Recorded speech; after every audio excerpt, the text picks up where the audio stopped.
የቲኤንቲ ጥሬ ዕቃዎችን የድሮን ክፍሎችና ልዩ ልዩ ወታደራዊ መሳሪያዎችን በስፋት ወደ ኢራን መጓጓዝ መጀመራቸው ከአሜሪካና ምዕራባውያን ስለላ ተቋማት ዘንድ ትልቅ አዲስ ስጋትን ፈጥሯል። ይህ አቅርቦት ተራ የንግድ ስምምነት ሳይሆን ኢራን በቅርቡ ከአሜሪካና ከእስራኤል ጋር በገባችበት የሰማይ ላይና የምድር ላይ ወታደራዊ ፍልሚያ ምክንያት ያጣችውን ወይም ጥቅም ላይ ያዋለቻቸውን የጦር መሳሪያ ክምችቶችን በፍጥነት እንድትተካ ለማስቻል የተደረገም ስትራቴጂካዊ የህይወት አድን እርምጃ ነው ተብሏል። ኢራን ባለፉት ወራት ውስጥ በሺዎች የሚቆጠሩ አጥፍቶ ጠፊ ድሮኖችና ባሊስቲክ ሚሳኤሎችን በተለያዩ ግንባሮች ላይ በመተኮሷ የራሷ የጦር መሳሪያ ክምችት በከፍተኛ ደረጃ ስለመመናመኑ ይነሳል። በተጨማሪም እስራኤልና አሜሪካ አየር ኃይሎች በኢራን ወታደራዊ ማምረቻዎች ላይ በሰነዘሯቸው ያላሳለሱ ጥቃቶች ምክንያት ቴህራን አዳዲስ መሳሪያዎችን በፍጥነት የማምረት አቅሟ ተዳክሞ እንደነበር ይነገራል። ይህ ሁኔታ ኢራን በቀጠናው ያላትን የኃይል ሚዛን የማስጠበቅና የፕሮክሲ ታጣቂዎቿን የመደገፍ አቅም አደጋ ላይ ጥሎት ነበር የሚባል ቢሆንም የሩሲያ ድንገተኛ እርምጃ ግን ይህንን ክፍተት በአጭር ጊዜ ውስጥ ለመሙላት ያለመ ስለመሆኑ ተነስቷል። ሞስኮ ለቴህራን የምታቀርባቸው ቁሳቁሶች በተለይም የድሮን ኤሌክትሮኒክስ አካላት፣ የምስል ማቀናበሪያና የመምሪያ ጋይደንስ ቺፖች እንዲሁም ለከባድ ፈንጂዎች የሚያገለግሉ ኬሚካሎች ኢራን በራሷ ግዛት ውስጥ ያቋቋመቻቸውን የማምረቻ መስመሮች እንደገና ህያው ህይወት እንዲዘሩ ለማድረግ የሚያስችሉ ናቸው። ይህ ድጋፍ ኢራን የተጠናቀቁ መሳሪያዎችን ብቻ ሲሆን ራሷን ችላ አዳዲስ መሳሪያዎችን እንድታመርት የሚያስችላት የጥሬ ዕቃ እጥረትም ይቀርፍላታል። በዚህ ምክንያትም የኢራን ወታደራዊ ኢንዱስትሪ ከነበረበት ሽባነት ወጥቶ በአጭር ቀናት ውስጥ ወደ ሙሉ የማምረት አቅሙ እንዲመለስ መንገድ ከፍቶለታል። የዚህ ወታደራዊ ቁሳቁስ ሽግግር ሌላው አስደናቂ ገጽታ ደግሞ የትራንስፖርት መንገዱ ሚስጥራዊነት ነው። አብዛኛው ጭነት የሚጓጓዘው በምዕራባውያን እይታና የባህር ላይ ቁጥጥር ስር በማይወድቀው በካስፒያን ባህር በኩል በመሆኑ አሜሪካና አጋሮቿ ዝውውሩን በአካል የማቋረጥ ወይም የማገድ ህጋዊና ወታደራዊ እድላቸው እጅግ የጠበበ ነው። የሚስጥራዊ የባህር መተላለፊያ ሞስኮና ቴህራን ያለምንም ውጫዊ ጫናና ማዕቀብ የጦር መሳሪያ ፍሰታቸውን እንዲቀጥሉበት ትልቅ ስትራቴጂካዊ ሽፋንም ሰጥቷቸዋል። ይህ አዲስ ክስተት ከቀደሙት ወታደራዊ ትብብር አይነቶች የሚለየው በይዘቱና በጊዜ አጠቃቀሙ ላይ ነው። ሩሲያ በዩክሬን አየር ላይ የምታሰማራቸው ድሮኖች ከኢራን ስትቀበል የነበረችበት ጊዜ አልፎ አሁን ደግሞ የኢራን የመከላከልና የማጥቃት አቅም እንደገና ለመገንባት በግንባር ቀደምትነት የምትሰለፍበት አዲስ ምዕራፍ ተከፍቷል። ይህ ሁኔታ በምዕራባውያን ፖሊሲ አውጪዎች ዘንድ ትልቅ ንጋጤን የፈጠረ ሲሆን በዛሬው የልዩ ጥንቅር ቆይታችንም የዚህን ክስተት ጥልቅ ስትራቴጂካዊ፣ ታሪካዊና ጂኦፖለቲካዊ መዘዞችን በሰፊው ለመመልከት እንሞክራለን። አብራችሁን በመቆየት እንድትከታተሉን ጋብዛችኋለን። የገበያ ግሎባልን የዩቲዩብ ገጽ ሰብስክራይብ አድርጉ፣ ቪዲዮውን ላይክ አድርጉ፣ ሀሳብ አስተያየታችሁንም በኮሜንት መስጫው ላይ እንድታስቀምጡ ጋብዛችኋለሁ። ከተከታይ አጭር መሸጋገሪያ በኋላ ተመልሰን ስንመጣ ግን ዝርዝር ጉዳዮችን ይዘን ነው የሚሆነው። በድጋሜ መልካም ቆይታ።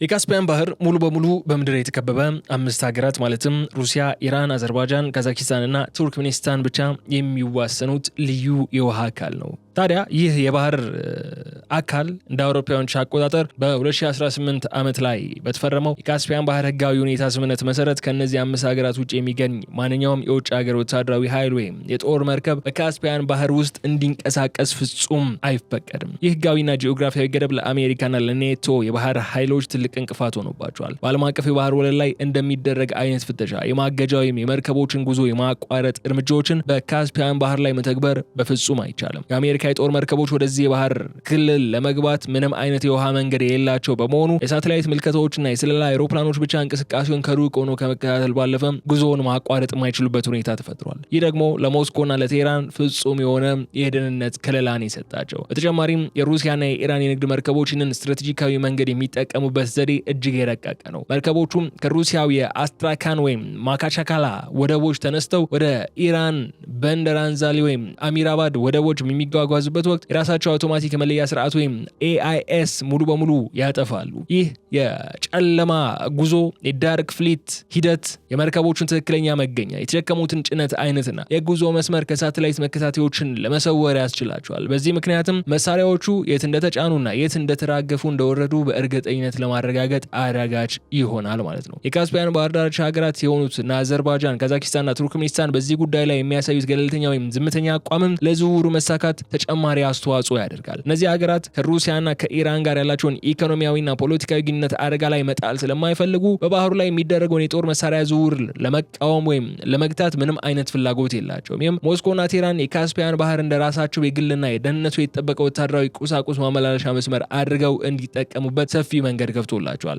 ይህ የካስፒያን ባህር መተላለፊያ ምዕራባውያን በሩሲያና በኢራን ላይ የጣሏቸውን በርካታ የኢኮኖሚና የወታደራዊ ማዕቀቦች ዋጋ ቢስ ያደርጋቸዋል። ዓለም አቀፉ ማዕቀብ የባህር ላይና የአየር ላይ የንግድ መስመሮችን ለመዝጋት ያለመ ቢሆንም እንደ ካስፒያን ባህር ያሉ የተዘጋጁ የውስጥ መስመሮች ግን መቆጣጠርን አይችልም። ይህ ሁኔታም የምዕራባውያንን የደህንነትና የቁጥጥር ስትራቴጂ ድክመት ያሳየ ሲሆን የወደፊቱን ጂኦፖለቲካዊ ግጭት ቅርጽም ሙሉ በሙሉ እየቀየረው ይገኛል። ይህ የሁለቱ ሀገራት ዘመናዊ የወታደራዊ ህብረት በ2022 የፈረንጆቹ ዓመት ላይ የሩሲያና የዩክሬን ጦርነት ሲቀሰቀስ አዲስ ቅርጽ መያዙ ይታወሳል። በወቅቱ ሩሲያ በከፍተኛ ደረጃ ትክክለኛ ኢላማ የሚመቱ ሚሳኤሎችና የድሮኖች እጥረት አጋጥሟት በነበረበት ወቅት ኢራን በሺዎች የሚቆጠሩ የሻሂድ 135 እና 131 አጥፍቶ ጠፊ ድሮኖችን ለክሬምሊን በማቀበል የሩሲያን ወታደራዊ እንቅስቃሴ ታድጋ ነበር። በዚያ ወቅት ምዕራባውያን ተንታኞች ኢራንን እንደ ሩሲያ ጥገኛና የበታች አገር አድርገው ይመለከቷት ነበር።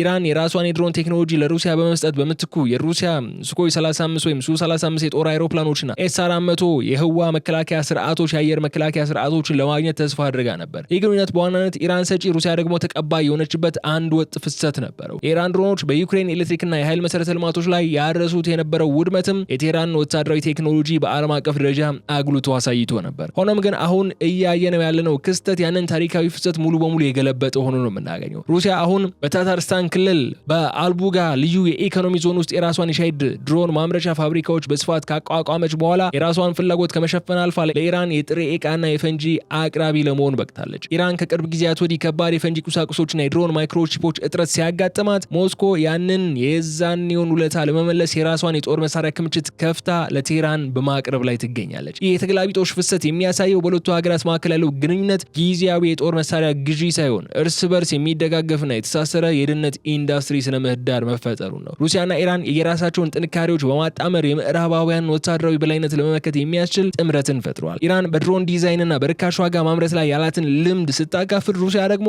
ከባባድ ኬሚካሎችን፣ የፈንጂ ቁሳቁሶችና በከፍተኛ ቴክኖሎጂ አካላት በኩል ድጋፍ ታደርጋለች። ይህ የሁለትዮሽ ጥምረት እድገት ደግሞ ለምዕራባውያን ወታደራዊ ስትራቴጂስቶች ትልቅ ትምህርት የሰጠ ነው የሆነው። ቀደም ሲል ማዕቀቦች ሁለቱን ሀገራት የመከላከያ ኢንዱስትሪን ያዳክማሉ ተብሎ ቢጠበቅም እውነታው ግን ሁለቱ ሀገራት ከማዕቀብ ውጭ የሆነ አዲስ የጦር መሳሪያ ማምረቻና ማከፋፈያ አውታር እንዲፈጥሩ አፋጥኖላቸዋል። ይህ የተገላቢጦሽ ወታደራዊ ፍሰት ወደፊት በሌሎች የዓለማችን ግጭቶች ላይም ተመሳሳይ የትብብር ሞዴሎች እንዲፈጠሩ መንገድ ሊከፍት የሚችል ትምህርት ሊቀሰምበት የሚችል ጉዳይ ወይም አደገኛ አዝማሚያን ፈጥሯል።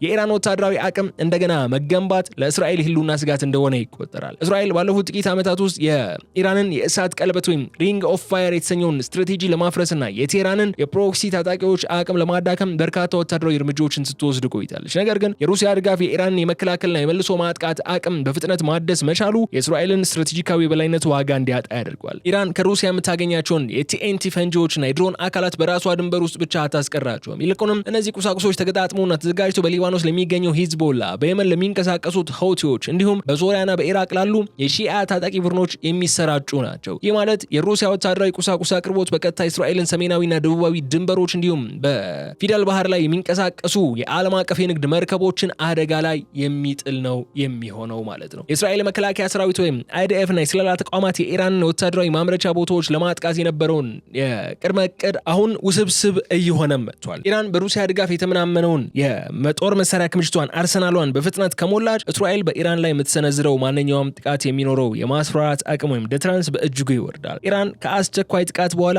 በፍጥነት መልሳ ማደራጀት የምትችልበት ከጀርባዋ ያላት ትልቅ ኃይል እንዳለ ስለምታውቅ በክልሉ የምታደርገውን ጠበኛ የውጭ ፖሊሲም አጠናክራ እንድትቀጥል በራስ መተማመን ይሰጣታል። በተጨማሪም ይህ ሁኔታ የባሕረ ሰላጤው አረብ ሀገራትን በተለይ ሳውዲ አረቢያንና የተባበሩት አረብ ኤምሬትስን በከፍተኛ ስጋት ውስጥ ይጥላቸዋል። እነዚህ ሀገራት ከኢራን ጋር የነበራቸውን ዲፕሎማሲያዊ ግንኙነት ለማደስ ቢሞክሩም የኢራን በሩሲያ የሚደገፍ ወታደራዊ ጥንካሬ ግን በቀጠናው ላይ ሊፈጠር የሚችለውን የበላይነት ይፈራሉ። የኢራን ሚሳኤሎችና ድሮኖች በከፍተኛ ሁኔታ መታደሳቸው የባህረ ሰላጤው ሀገራት የኢኮኖሚና የኃይል መሰረተ ልማቶች እንደገና ለጥቃት የተጋለጡ እንዲሆኑ ያደርጋቸዋል። ስለሆነም የሩሲያ እርምጃ ቀጠናውን ወደ አዲስና አደገኛ የጦር መሳሪያ ውድድር ወይም አርምስ ሬስ እየከተው ይገኛል። እስራኤልና አሜሪካ አጋሮች ይህንን አዲስ የኃይል ሚዛን ለማስተካከል ተጨማሪ ላቂ አየር መከላከያና የማጥቂያ መሳሪያዎች ወደ ቀጠናው እንዲያጓጉዙ ይገደዳሉ። ይህ ደግሞ በመካከለኛው ምስራቅ ሊነሳ የሚችለውን ታላቅ የጦርነት እሳት ስጋት የበለጠ የሚያፋፍሙና የሰላም የመጨረሻ ዕድሎች የሚያጠብ ነው የሚሆነው። ክሬምሊን ለኢራን የሚደረገው ድጋፍ ተራ የጓደኝነት ወይም የርህራሄ እርምጃ አይደለም። ይልቁንም ሞስኮ አሜሪካና ምዕራባውያን አጋሮቿ በመካከለኛው ምስራቅ የቀውስ ማዕበል ውስጥ በማስገባት የዋሽንግተን ወታደራዊ፣ ፋይናንሳዊና ዲፕሎማሲያዊ ትኩረት ከዩክሬን ግንባር ሙሉ በሙሉ ለመበተን ያቀደችበት ስትራቴጂካዊ እርምጃ ነው ይላሉ። የአሜሪካ ወታደራዊ አቅም ምንም እንኳን ግዙፍ ቢሆንም በአንድ ጊዜ በሁለት ታላላቅ የዓለም ክፍሎች ማለትም በምስራቅ አውሮፓና በመካከለኛው ምስራቅ ላይ ለሚነሱ ከፍተኛ ኢንተንሲቲ ያላቸው ግጭቶች ሙሉ በሙሉ የመደገፍ አቅም የተገደበ ነው ያለው። ኢራን በመካከለኛው ምስራቅ ጠንካራና ጠበኛ ሆና በወጣች ቁጥር አሜሪካ የራሷን የፓትሪዮትና የኤስኤም3 የአየር መከላከያ ሚሳኤሎች እንዲሁም የባህር ኃይል መርከቦቿን ለእስራኤልና ለባህረ ሰላጤው ሀገራት ከልላ እንድትልከው ትገደዳለች። እነዚህ ቁሳቁሶች ደግሞ ዩክሬን ሩሲያን ለመመከት በእጅጉ የምትፈልጋቸው መሳሪያዎች ናቸው። በተጨማሪም በዋሽንግተን የፖሊሲ አውጪዎች ዘንድ የሚፈጠረው የፖለቲካ ውጥረትና የሀብት ክፍፍል ክሬምሊን የሚፈለገውን ዋና ውጤት እንድታገኝ ያደርጋታል። የአሜሪካ ኮንግረስና ህዝብ ለዩክሬን የሚሰጠውን በቢሊዮን የሚቆጠር ዶላር እርዳታ በጥርጣሬ በሚመለከቱበት በዚህ ወቅት ተጨማሪ ቢሊዮን ዶላሮች ወደ መካከለኛው ምስራቅ ለመላክ መገደዳቸው በዋሽንግተን የውስጥ ፖለቲካ ላይ ትልቅ ክፍተትን ይፈጥራል። ይህ ደግሞ ሩሲያ በዩክሬን ምድር የምታደርገውን መሬትን የመንጠቅና ወታደራዊ ግስጋሴን ያፋጥንላታል። ሞስኮ ሌላው የምትፈልገው ነገር የዓለም አቀፉን የነዳጅና የኃይል ገበያ ማናጋት ነው። በመካከለኛው ምስራቅ የሚነሳ ውጥረትና በሆርሙዝና በባበል መንደብ ሰርጦች ላይ የሚፈጠረው የደህንነት ስጋት የዓለም የነዳጅ ዋጋ በከፍተኛ ሁኔታ እንዲያሻቅብ ያደርገዋል። የነዳጅ ዋጋ መጨመር ደግሞ ለሩሲያ የኢኮኖሚ ህይወት አድን ሲሆን ምዕራባውያን በጣሉባት ማዕቀብ ምክንያት ያጣችውን ገቢ በውድ ነዳጅ ሽያጭ እንድትተካ ድል ይሰጣታል። ስለሆነም የካስፒያን ባህርን በመጠቀም ወደ ኢራን የሚፈሰው የጦር መሳሪያ መስመር የሞስኮ ታላቅ ዓለም አቀፍ ስትራቴጂ አካል መሆኑ መገንዘብ አለብን። ሩሲያ ኢራንን እንደ አንድ ስትራቴጂካዊ መሳሪያን በመጠቀም አሜሪካን በመካከለኛው ምስራቅ ረግረጋማ ውስጥ እንድትሰምጥ ታደርጋታለች። በዚህም አሜሪካ በዓለም አቀፍ ደረጃ ያላትን የፖሊስነት ሚና እንዲሁም የተንሰራፋው የኃይል የበላይነቷ ደረጃ በደረጃ እንዲሸረሸር በማድረግ ግቧን ታሳካለች ማለት ነው። የሩሲያና የኢራን የትራንስፖርት መዋቅር የተገነባው በጥንቃቄ በተመረጡ የወደብና የቮልጋዶን ቦይ መስመሮች ላይ ነው። የሩሲያው አስትራካን ወደብ ከቮልጋ ወንዝ ጋር ተያይዞ ወደ ሩሲያ ኢንዱስትሪ ማዕከላት የሚያገናኝ ሲሆን ቁሳቁሶችም በባቡርና በከባድ መኪኖች ከፋብሪካዎች ወደዚህ ወደብ ይጓጓዛሉ። ከዚያም ጭነቶቹ በሩሲያና በኢራን የጋራ የባህር ኩባንያዎች ወይም መርከቦች ላይ ተጭነው በካስፒያን ባህር አቋርጠው ወደ ኢራኑ በንደር አንዛሊ እንዲሁም አሚርባድ ወደቦች ይደርሳሉ። እነዚህ ወደቦች ደግሞ ቀጥታ ከቴህራን ዋና የወታደራዊ ማቀነባበሪያና ማከፋፈያ ማዕከላት ጋር በዘመናዊ የአውራ ጎዳናዎች የተያያዙ ናቸው።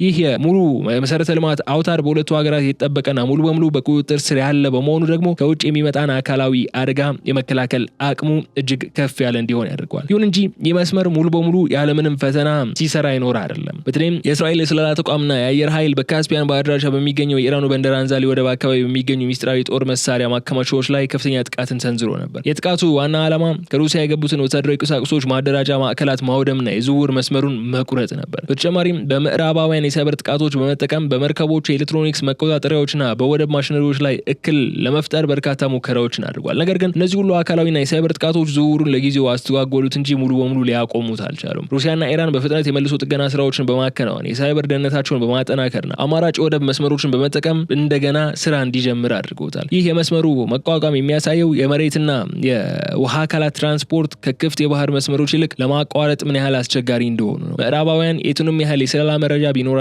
ቀጥተኛ ወታደራዊ ወረራ በካስፒያን ባህር ላይ ማካሄድ ስለማይችሉ ይህ የጦር መሳሪያ መስመር ወደፊትም ቢሆን ያለምንም ትልቅ እንቅፋት አገልግሎቱ እንዲቀጥል የሚያስችለው መዋቅራዊ ጥንካሬ እንዲኖር ያደርገዋል። ሩሲያና ኢራን በካስፒያን ባህር የሚያደርጉት እንቅስቃሴ በተነጠለ ሁኔታ የሚከናወን ሳይሆን ግን ቤጂንግ፣ ሞስኮና ቴህራን ከሚፈጥሩት አዲስ የባለብዙ ዋልታ ወይም መልታይፖላር የዓለም ስርዓት ግንባታ ጋር ፍጹም በሆነ መንገድ የተያያዘ ነው። ቻይና በዚህ ወታደራዊ ዝውውር ውስጥ ቀጥተኛ የጦር መሳሪያ አቅራቢ ሆና ባትመጣም ለኢራንና ለሩሲያ የምታቀርባቸው ባለ ሁለት አገልግሎት ወይም ዱዋል ዩዝ ቴክኖሎጂዎች ግን የሳተላይት ምስሎች ክፍሎች እንዲሁም የማይክሮ ኤሌክትሮኒክስ እቃዎች የዚህ ዝውውር ጀርባ አጥንቶች ናቸው። የቻይና ኩባንያዎች ለኢራን የድሮን ማምረቻ የሚያስፈልጉ ሴንሰሮች፣ የጂፒኤስ አቅጣጫ መሪ ቴክኖሎጂዎችን በስፋት ታቀርባለች። ኢራን ደግሞ እነዚህን ቴክኖሎጂዎች ከሩሲያ ከሚመጡት ከበድ ያሉ ፈንጂዎች ጋር በማጣመር እጅግ አደገኛ መሳሪያዎችን ታመርታለች። በተጨማሪም የብሪክስ እና የኤስሲኦ የትብብር ድርጅቶች ለእነዚህ ሶስት ሀገራት ዲፕሎማሲያዊና ኢኮኖሚያዊ ከለላዎችን ይሰጣሉ። እነዚህ ሀገራት በንግድ ልውጣቸው ውስጥ የአሜሪካን ዶላር በማስወጣት በራሳቸው ሀገራት ገንዘብ መጠቀም መጀመራቸው የምዕራባውያን የፋይናንስ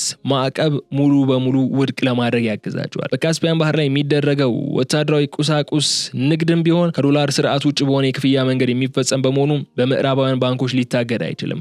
ይህ የሶስትዮሽ ጥምረት በጋራ የሚያካሂዷቸው የባህር ኃይል ወታደራዊ ልምዶች የዚሁ ትብብር ማሳያ ናቸው። በኦማን ባህርና በህንድ ውቅያኖስ ላይ የሚያደርጉት የቻይና የሩሲያና የኢራን የጋራ የባህር ላይ ልምምዶች ምዕራባውያን ለማስጠንቀቅም የተሰሉ ናቸው። ቻይና የኢኮኖሚና የቴክኖሎጂ ጉልበት፣ ሩሲያ የወታደራዊና የኒውክሌር ጥንካሬ እንዲሁም ኢራን ደግሞ በመካከለኛው ምስራቅ የመሬት ላይ አክቲቪዝምና የመቋቋም ኃይል በመሆን ስትራቴጂካዊ ተግባራቸውን ይከፋፈላሉ። ስለሆነም የካስፒያን ባህር የጦር መሳሪያ ፍሰት የዚህ አዲስ ዓለም አቀፍ ህብረት ተግባራዊ መገለጫ ነው። ይህ ህብረት ሁለተኛው የካስካ ጦርነት ካበቃ ወዲህ የተዘረጋውን የምዕራባውያንን የዓለም አቀፍ ህግና የደህንነት መዋቅር ሙሉ በሙሉ እየተገዳደረው የሚገኝ ሲሆን ይህ ደግሞ ከአሜሪካ የበላይነት ውጭ የሆነ አዲስ ዓለም አቀፍ ወታደራዊና ኢኮኖሚያዊ ስነ ምህዳር መፈጠሩንም በግልጽ ያሳያል። ይህ ክስተት ጊዜያዊ የጦርነት ምላሽ ሳይሆን የመካከለኛው ምስራቅንና የአውሮፓን የደህንነት ወሰኖች እርስ በርስ ያያያዘ አዲስ ጂኦፖለቲካዊ እውነታ መፈጠሩን ያበስራል። የካስፒያን ባህር የትራንስፖርት መስመር አሁን ላይ በሞስኮና በቴህራን መካከል የሚገኝ ቋሚ ወታደራዊ ጥምረት አውታር ሆኖ አገልግሎት መስጠቱም ይቀጥላል። ምዕራባውያን ይህንን መስመር ማገድ አለመቻላቸው ደግሞ ወደፊት በሚፈጠሩ ዓለም አቀፍ ግጭቶች ውስጥ የውሃ መስመሮችና የተዘጉ ባህሮች ምን ያህል ጥልቅ ስትራቴጂካዊ ዋጋ እንዳላቸው አሳይቷል። ይህ ደግሞ መደበኛውን የዓለም አቀፍ የባህር ላይ ቁጥጥርና የማዕቀብ አተገባበር ስትራቴጂዎችን እንደገና እንድንመለከት የሚያስገድድ ነው። በቀጣዮቹ ጊዜያት ደግሞ ኢራን በሩሲያ ድጋፍ የመከላከያ አቅሟን ሙሉ በሙሉ ካደሰች በኋላ በመካከለኛው ምስራቅ የምታደርገውን የኃይል ሚዛን የማዛባት እንቅስቃሴ በከፍተኛ ሁኔታ እንደምትቀጥል ይጠበቃል። ይህ ደግሞ እስራኤልና አሜሪካ አዳዲስና አደገኛ የሆኑ ወታደራዊ አማራጮችን እንዲፈልጉ ያደርጋቸዋል። የጦርነት አውድ ከቀጥታ ውጊያ አልፎ ወደ ረዥም ጊዜ የኢንዱስትሪና የቴክኖሎጂ ፍልሚያ የተሸጋገረ ሲሆን የትኛው ወገን የጦር መሳሪያ የማምረትና የማቅረብ አቅሙን ማስቀጠል ይችላል የሚለው ደግሞ ዋናው ወሳኝ ነጥብ ይሆናል። የተባበሩት መንግስታት ድርጅትና ለዓለም አቀፉ ማህበረሰብ ይህ ክስተት የባለ ብዙ ወገን የጦር መሳሪያ ቁጥጥር ስምምነቶች ወይም